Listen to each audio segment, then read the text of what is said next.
entertainment. Instead, he became their reckoning. The drums were pounding. Dust fell from the stone ceiling. Chains clinked. Oil lamps flickered in the dim holding pens beneath the Colosseum, casting shadows across blood-stained walls. Titus Valerius sat alone, naked from the waist up, muscles like carved stone. His broad chest rose with slow, steady breaths. Scars crossed his body like war maps, marks of battles from campaigns in Germania and Britannia, and more recently, the sand. Today, Rome expected him to die. A young, trembling gladiator leaned close.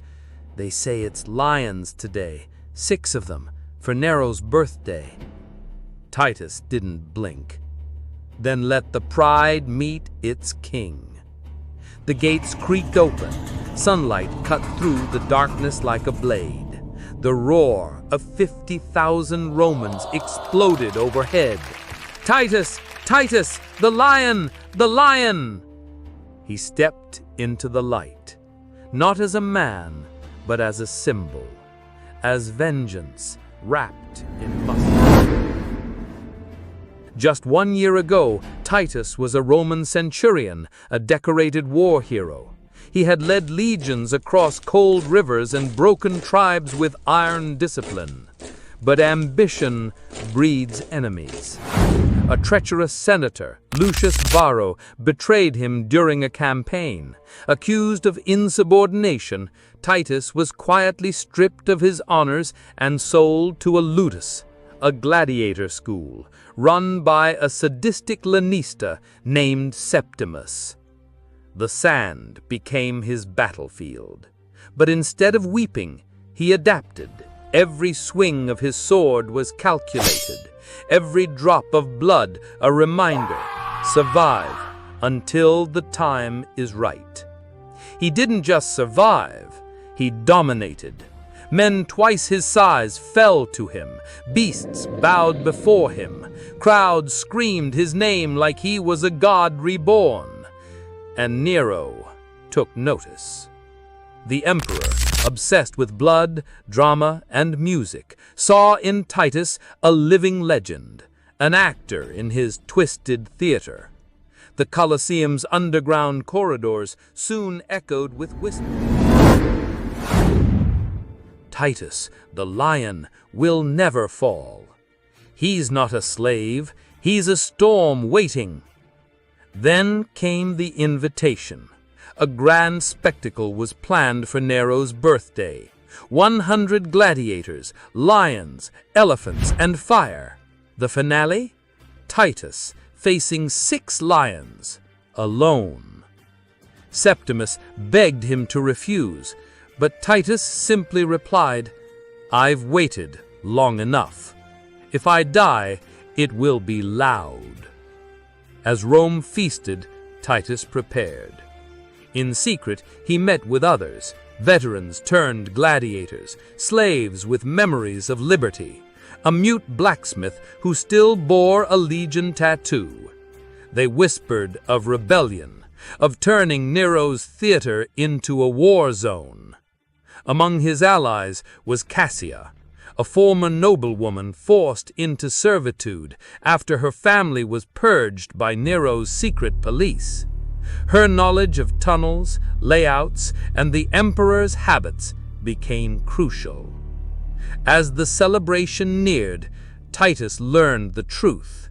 The man who sold him into slavery, Senator Lucius Varro, was not only alive, but seated next to Nero for the event. Fury boiled in Titus's chest, but he didn't let it blind him. He would not charge blindly. He would give Rome a show, then bring the empire to its knees. The celebration was grotesque. Nero, dressed in gold and playing his lyre, sat high above the arena on a velvet throne. Around him, senators, foreign kings, and Rome's elite bathed in wine, jewels, and arrogance.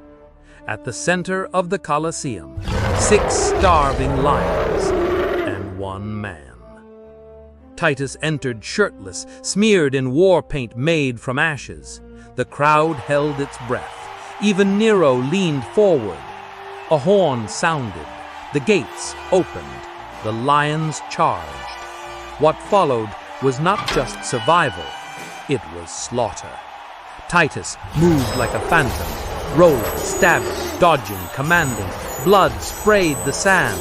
1 lion impaled, another beheaded, the last crushed under a falling bronze statue of Mars. The crowd erupted. Nero laughed. Titus raised his hands and gave the signal. All around the arena, the rebellion ignited. Gladiators disguised as performers threw off their robes and drew hidden blades. Slaves opened secret gates. Oil was set alight. Chaos exploded. Titus climbed the steps of the Colosseum like a general storming a fortress. Arrows flew, swords clashed, blood painted marble. He reached Nero's box. The emperor stood in stunned silence. Titus stared him down. "You made me a beast. Now you will feel the claws." But before he could strike, Varro stepped in, cowardly, smug, holding a dagger. Titus disarmed him with a headbutt. Then, with all Rome watching, he threw Varro into the arena where 1 wounded lion still stirred. Justice. Cassia arrived, bleeding but alive. The fires spread behind her. Nero was captured, not killed, yet. The rebellion didn't want martyrdom. They wanted fear in the heart of every senator, every patrician. That night, Rome burned again, not from madness, but from the fire of awakening. Weeks later, Rome still whispered of the day the lion roared back. Nero was eventually overthrown. The Colosseum was shut down for months, but among the people, a legend lived. There was once a man who walked into the arena to die, and walked out a king. Titus disappeared. Some say he was killed in the chaos. Others claimed he sailed to the east, leading a new legion of exiles and rebels. But many believe that in every rebellion, every roar of justice, the lion still lives. They say it's lions today, 6 of them for Nero's birthday. Then let the pride meet its king, we are next. They will not show mercy. Fear is a cage. He was meant to die for their entertainment. Instead, he became their reckoning. The drums were pounding. Dust fell from the stone ceiling. Chains clinked. Oil lamps flickered in the dim holding pens beneath the Colosseum, casting shadows across blood-stained walls. Titus Valerius sat alone, naked from the waist up, muscles like carved stone. His broad chest rose with slow, steady breaths. Scars crossed his body like war maps, marks of battles from campaigns in Germania and Britannia, and more recently, the sand. Today, Rome expected him to die. A young, trembling gladiator leaned close. They say it's lions today, 6 of them for Nero's birthday. Titus didn't blink. Then let the pride meet its king. The gates creaked open. Sunlight cut through the darkness like a blade. The roar of 50,000 Romans exploded overhead. Titus, the lion. He stepped into the light, not as a man, but as a symbol, as vengeance wrapped in muscle. Just 1 year ago, Titus was a Roman centurion, a decorated war hero. He had led legions across cold rivers and broken tribes with iron discipline. But ambition breeds enemies. A treacherous senator, Lucius Varro, betrayed him during a campaign. Accused of insubordination, Titus was quietly stripped of his honors and sold to a ludus, a gladiator school run by a sadistic lanista named Septimus. The sand became his battlefield, but instead of weeping, he adapted. Every swing of his sword was calculated. every drop of blood a reminder. Survive until the time is right. He didn't just survive. He dominated. Men twice his size fell to him. Beasts bowed before him. Crowds screamed his name like he was a god reborn. And Nero took notice. The emperor, obsessed with blood, drama, and music, saw in Titus a living legend, an actor in his twisted theater. The Colosseum's underground corridors soon echoed with whis. Titus the lion will never fall. He's not a slave. He's a storm waiting. Then came the invitation. A grand spectacle was planned for Nero's birthday. 100 gladiators, lions, elephants, and fire. The finale. Titus facing 6 lions alone. Septimus begged him to refuse, but Titus simply replied, "I've waited long enough. If I die, it will be loud." As Rome feasted, Titus prepared. In secret, he met with others, veterans turned gladiators, slaves with memories of liberty, a mute blacksmith who still bore a legion tattoo. They whispered of rebellion, of turning Nero's theater into a war zone. Among his allies was Cassia, a former noblewoman forced into servitude after her family was purged by Nero's secret police. Her knowledge of tunnels, layouts, and the emperor's habits became crucial. As the celebration neared, Titus learned the truth. The man who sold him into slavery, Senator Lucius Varro, was not only alive, but seated next to Nero for the event. Fury boiled in Titus's chest, but he didn't let it blind him. He would not charge blindly. He would give Rome a show, then bring the empire to its knees. The celebration was grotesque. Nero, dressed in gold and playing his lyre, sat high above the arena on a velvet throne. Around him, senators, foreign kings, and Rome's elite bathed in wine, jewels, and arrogance. At the center of the Colosseum, 6 starving lions and 1 man. Titus entered shirtless, smeared in war paint made from ashes. The crowd held its breath. Even Nero leaned forward. A horn sounded, the gates opened, the lions charged. What followed was not just survival, it was slaughter. Titus moved like a phantom, rolling, stabbing, dodging, commanding. Blood sprayed the sand. 1 lion impaled, another beheaded. The last crushed under a falling bronze statue of Mars.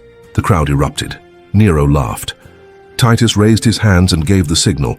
All around the arena the rebellion ignited. Gladiators disguised as performers threw off their robes and drew hidden blades. Slaves opened secret gates. Oil was set alight.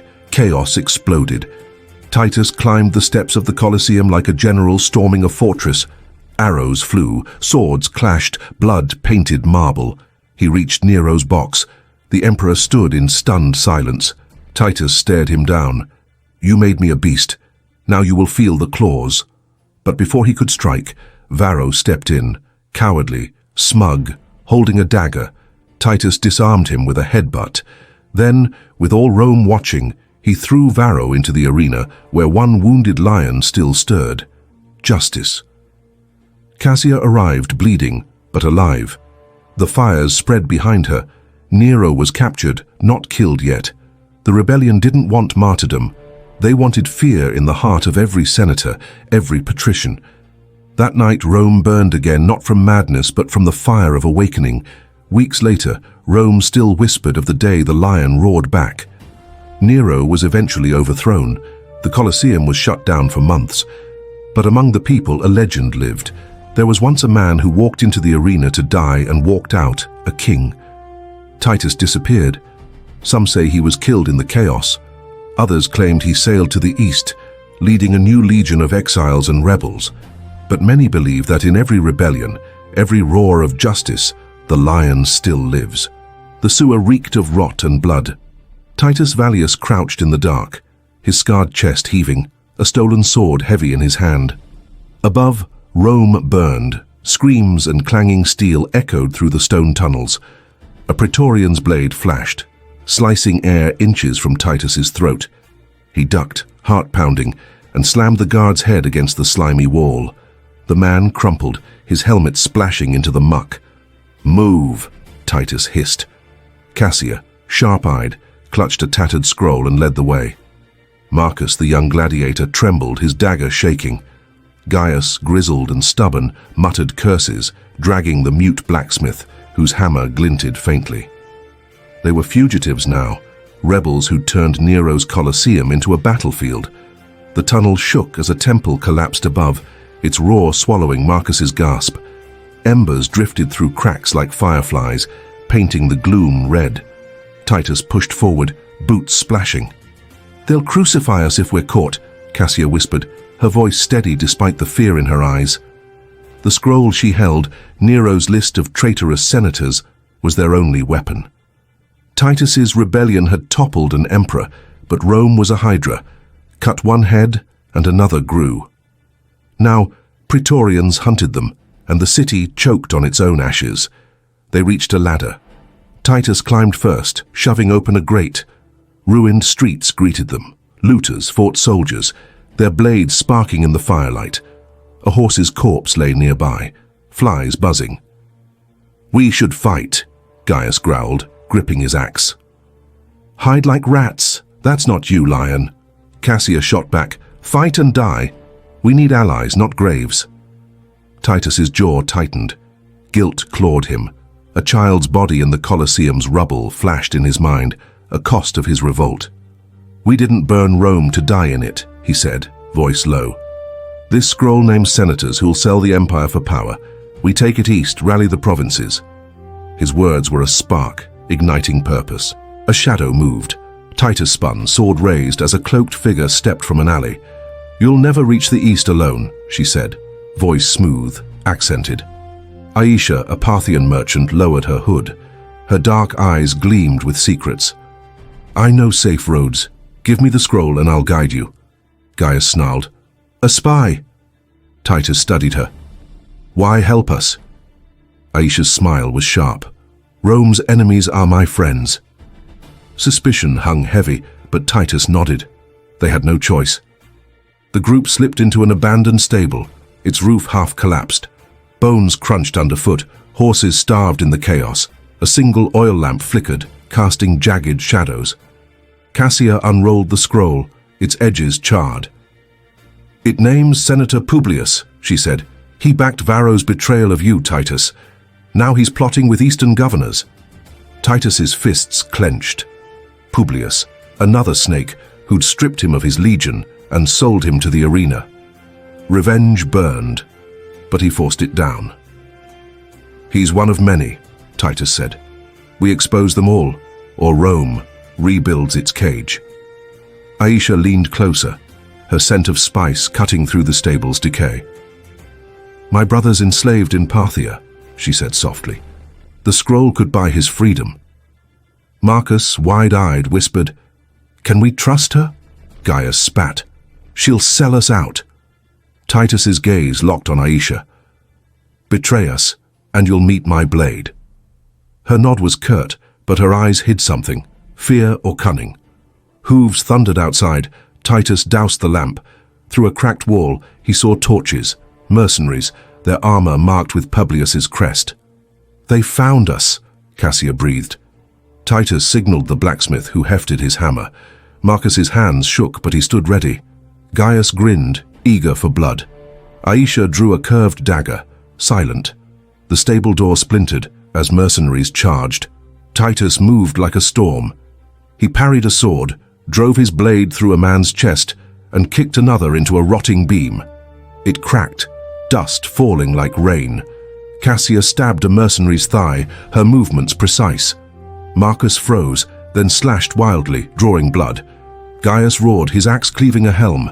The blacksmith swung, crushing a skull, but a blade caught his side. He fell, silent, eyes wide. Titus shouted, "No!" Rage surged, but he grabbed Marcus, pulling him back. "Run!" They fled to the Tiber's edge, the river black under a smoky sky.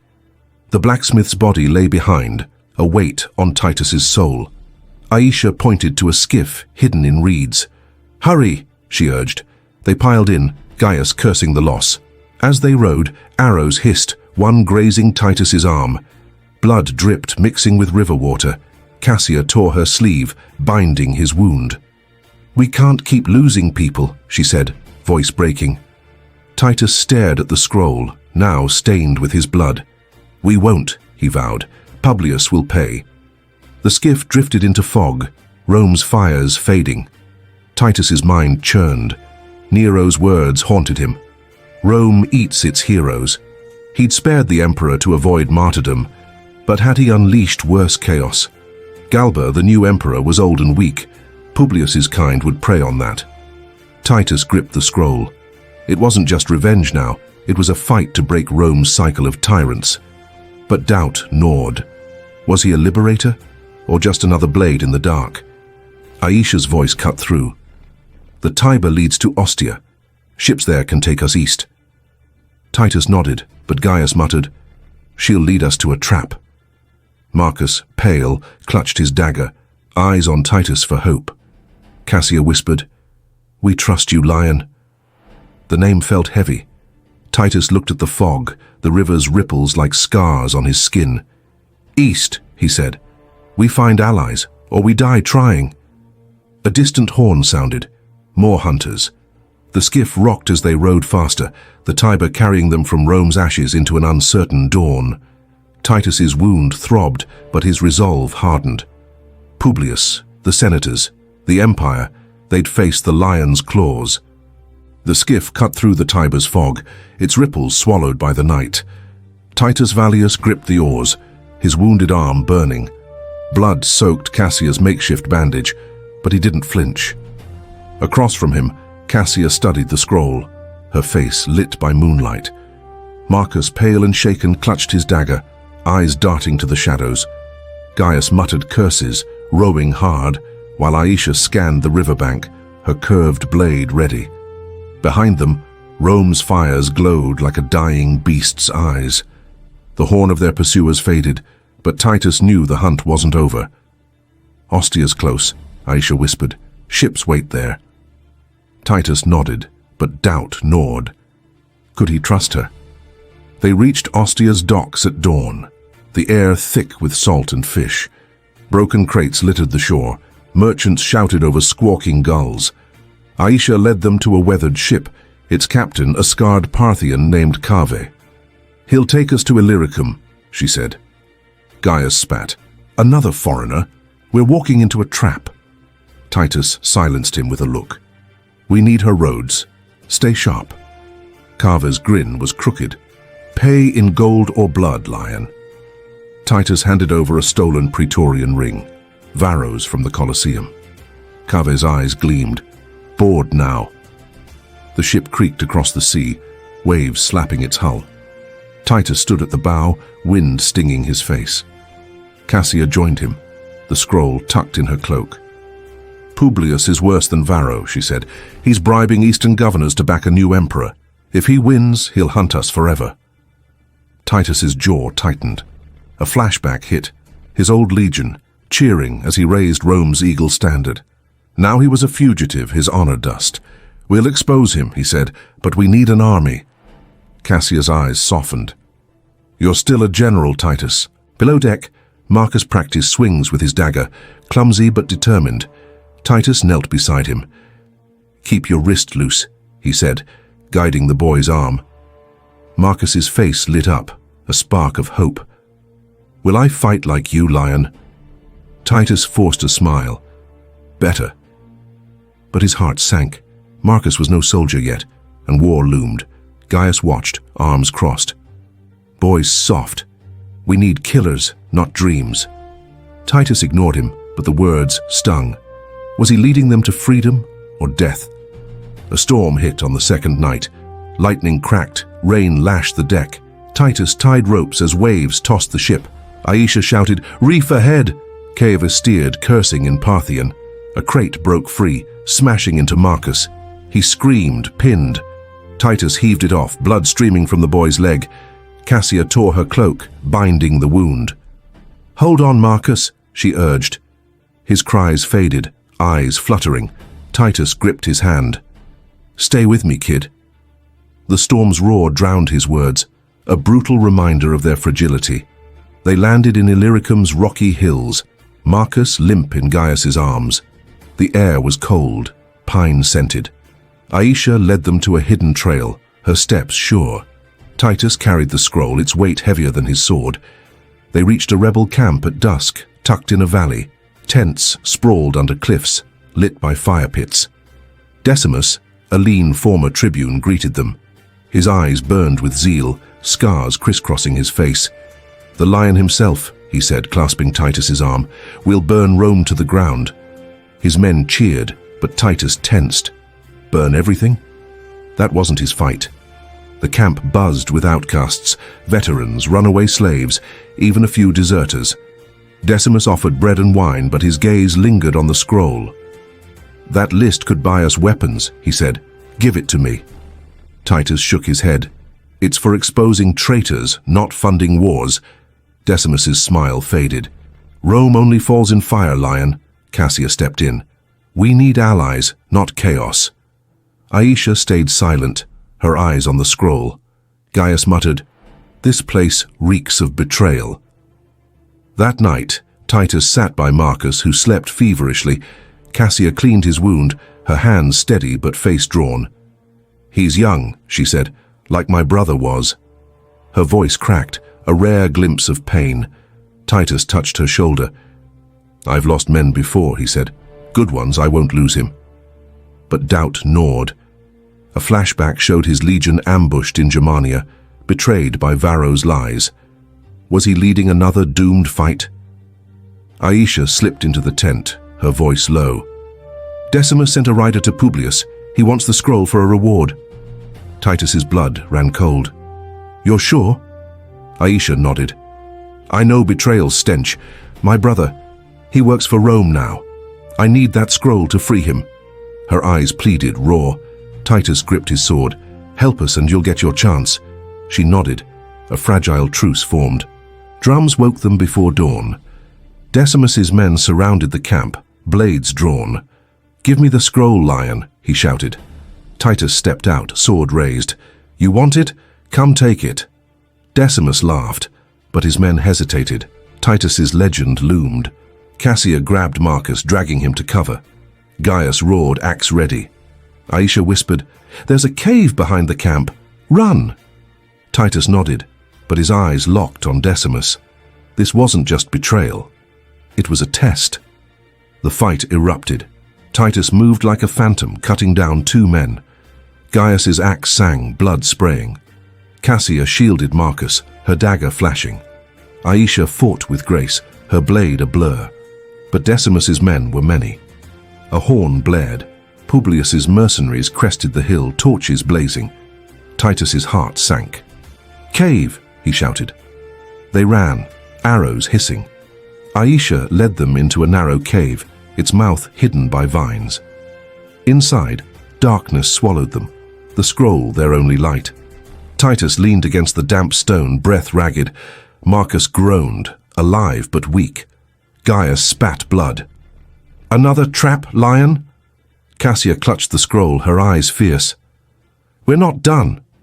Aisha pointed deeper into the cave. "It leads to a river. Judea's beyond. Rebels there hate Rome." Titus nodded, resolve hardening. Publius's reach was long, but the lion's claws were sharp. "Judea," he said. "We build our army there." Outside, Decimus's shouts echoed. The cave trembled as mercenaries hacked at the vines. Titus gripped his sword, the scroll's secrets burning in his mind. Rome wanted him dead, but he'd make it fear the lion's roar. The cave's darkness pressed like a tomb. Titus Valerius led his group through its narrow tunnels, their breaths echoing off damp stone. Torchlight flickered, casting shadows that danced like ghosts. Cassia held the scroll tight, her face pale but fierce. Marcus limped, leaning on Gaius, his wound seeping through Cassia's bandage. Aisha scouted ahead, her steps silent, eyes sharp for traps. Behind them, Decimus's mercenaries hacked at the cave's entrance, their shouts muffled but growing louder. Titus gripped his sword, its weight steadying his racing heart. Judea lay beyond, a land of rebels who hated Rome. If they could reach it, they might turn the scroll's secrets into an army. The tunnel opened to a rushing river, its water black under a starless sky. Aisha pointed to a hidden raft. "This takes us to Judea," she said. Gaius growled. "Another of your tricks?" Aisha's eyes flashed. "I'm here, aren't I?" Titus nodded. "Move." They piled onto the raft, the current yanking them forward. Arrows whistled from the cave. Decimus's men had broken through. One grazed Marcus's shoulder. He bit back a cry. Titus shielded him, rage boiling. "Row!" he roared. The raft sped into the night, leaving their hunters cursing on the shore. Days later, Judea's dusty hills loomed. The air smelled of sand and blood, markets buzzing with traders and zealot whispers. Roman garrisons dotted the land, their banners mocking the rebellion brewing beneath. Titus's group hid in a market alley, cloaks hiding their scars. Aisha led them to a tavern, its walls stained with wine and secrets. There, Miriam, a zealot leader, waited. Her dark hair was braided tight, her eyes like knives. "The Lion of Rome," she said, voice cold. "Why should I trust a Roman?" Titus met her gaze. "Because I broke Nero's cage." He showed her the scroll. "This name's senators selling your land to Parthia." Miriam's lips twitched. "Prove your worth. Sabotage a Roman supply caravan tonight, and we'll talk." Cassia nodded. "We can do it." Gaius muttered. More blood. Marcus, pale but standing, gripped his dagger. Aisha hesitated, then spoke. "My brother. He's with the Romans here. A collaborator. I need that scroll to free him." Titus's jaw tightened. "Help us, and we'll try." Her nod was reluctant, her trust thin. Miriam's eyes narrowed. "Don't fail, Lion." The caravan rolled through a desert pass at midnight, torches glinting off Roman steel. Titus crouched on a dune, sand gritty under his hands. Cassia whispered the plan. Cut the supply lines, burn the wagons, vanish. Gaius hefted his axe, eager. Marcus, bandaged but stubborn, clutched a torch. Aisha signaled. Guards were few, lazy. Titus moved first, a shadow among shadows.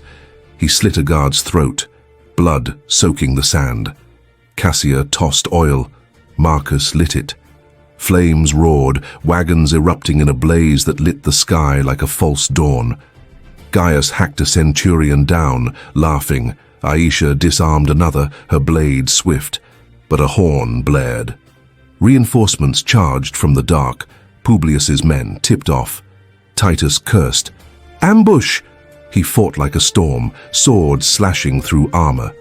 Cassia dragged Marcus behind a burning wagon, her dagger flashing. Aisha's scream cut through. Her brother Darius stood among the Romans, his face torn between shame and duty. "Aisha, go!" he shouted, but a Roman blade struck him down. Aisha froze, her cry raw. Titus pulled her back. "He's gone!" Gaius took an arrow to the shoulder, roaring but standing. They fled, the fire's heat at their backs. They hid in a zealot safe house, a stone hut under cliffs. Marcus collapsed, feverish. Cassia cleaned his wounds, her hands shaking. "We can't lose him," she whispered. Titus's guilt surged, a flashback of his betrayed legion, men dying under his command. "We won't," he said, voice hard. Aisha sat apart, staring at her bloodied hands. "Darius chose Rome," she said. "I thought I could save him." Titus knelt beside her. "You saved us. That's enough for now." Her eyes met his, a spark of trust forming. Miriam arrived, impressed. "You burned their supplies. My people will join you." She studied the scroll. "Publius plans to crown himself emperor with Parthian gold. He's meeting their envoys in a desert fortress." Titus's blood ran hot. Publius, the snake who'd sold him to the arena. "We end him," he said. Miriam nodded. "We'll guide you." Gaius, bandaged, growled, "Good, I want his head." But Titus saw Aisha's doubt. Her brother's death changed her. Would she stay loyal? The fortress loomed under a blood-red sunset, its walls bristling with guards. Titus led the group through a dry riverbed, Miriam's zealots at their side. Inside, Publius met Parthian envoys, their voices echoing through stone halls. Titus's group split. Cassia and Marcus freed prisoners, finding Gaius among them, chained but alive. Titus and Aisha crept to the meeting chamber. Publius stood, smug, gold rings glinting. Rome will kneel to me, he boasted. Titus stepped from the shadows. Not while I breathe. The fight was chaos. Titus clashed with Publius, swords sparking. Publius sneered, "You're just a slave." Titus headbutted him, blood spraying.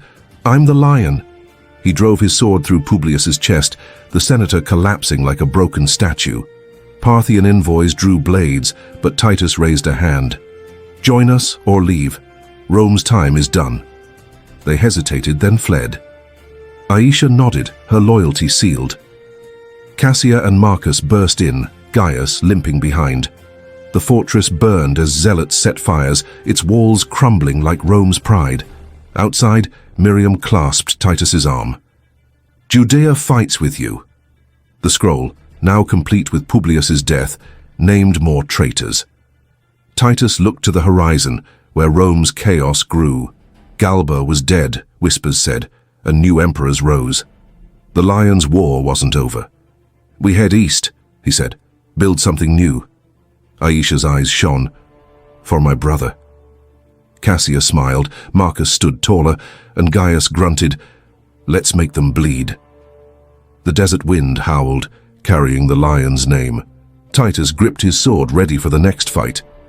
The sun hung low over a quiet coastal village, its rays painting the Mediterranean gold. Waves crashed softly against a rocky shore, where a weathered ship bobbed, its sails patched but strong. Titus Valerius stood on the beach, sand crunching under his boots. His scarred hands gripped a worn sword, its blade nicked from battles in Rome, Illyricum, and Judea. Salt air stung his wounds, but his eyes were steady, fixed on the horizon. Cassia stood beside him, her cloak billowing, the scroll now tucked safely in a leather pouch. Marcus, still pale but standing tall, adjusted a bandage on his arm. Aisha, her face softer since her brother's death, checked the ship's ropes. Gaius, stubborn as ever, leaned on his axe, muttering about the next fight. They were exiles, but no longer hunted. Judea's rebels had spread word of the lion's victory, and Rome's chaos gave them time. The village hummed with life. Fishermen hauled nets, their voices mingling with gulls' cries. Children ran past, laughing, unaware of the legend among them. Titus watched them, a pang in his chest. A flashback struck, his old legion cheering as he raised their standard, now replaced by these outcasts who called him lion. Had he traded one war for another? Cassia touched his arm, her eyes sharp but kind. "You're brooding again," she said. Titus forced a smile. "Am I a liberator, Cassia, or just another warlord?" Her answer was firm. "You gave them hope. That's enough for now." Aisha approached, her dagger sheathed. "The ship's ready," she said. "East, Parthia, maybe beyond. A new start." Her voice held grief, but also resolve. Darius's death had broken her, but fighting with Titus rebuilt her purpose. Marcus, clutching a new sword Titus had given him, piped up. "Will we come back?" His voice was stronger, the boy becoming a man. Titus ruffled his hair. "If we need to." Gaius snorted, his shoulder still bandaged from Judea. "I'm staying. These zealots need a real fighter." He grinned, a rare warmth in his eyes. "Go build your dream, lion. I'll keep Judea bleeding Rome." A horn sounded, soft but clear. Miriam, the zealot leader, strode from the village, her braids glinting in the sun. "Our people owe you," she said, handing Titus a small iron ring, a zealot token. "You've given us fire.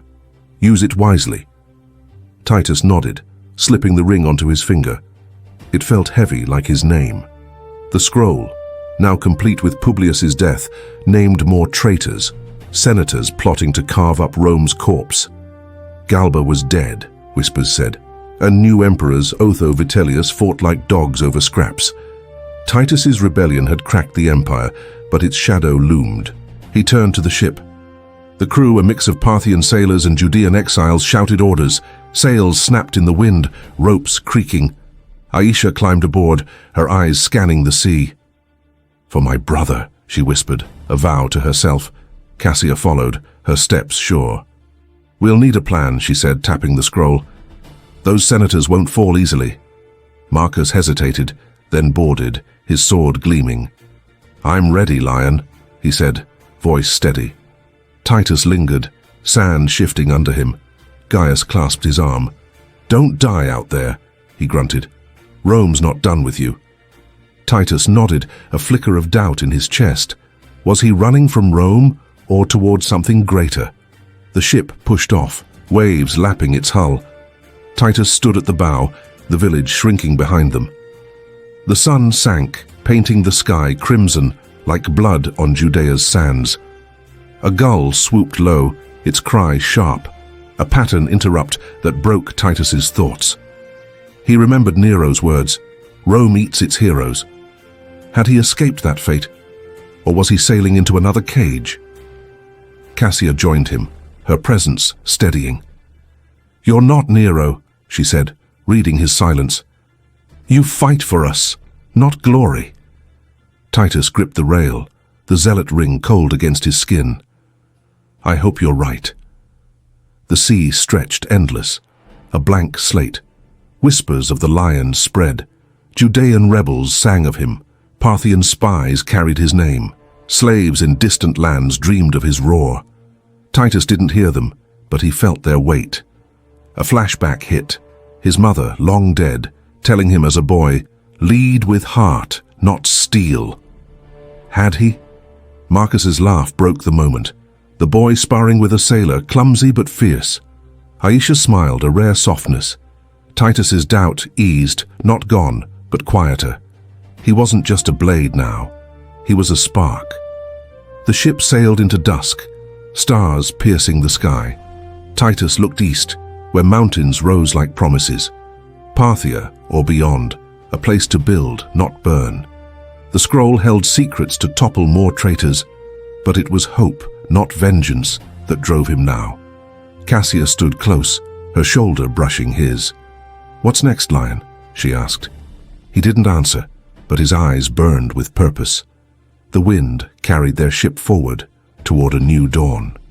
Far off, in Rome's ruins, a slave whispered to another, "The lion lives." In Judea, Gaius sharpened his axe, zealots chanting beside him. In Parthia, rebels heard of a Roman who broke emperors. Titus Valerius sailed on, his fate unwritten.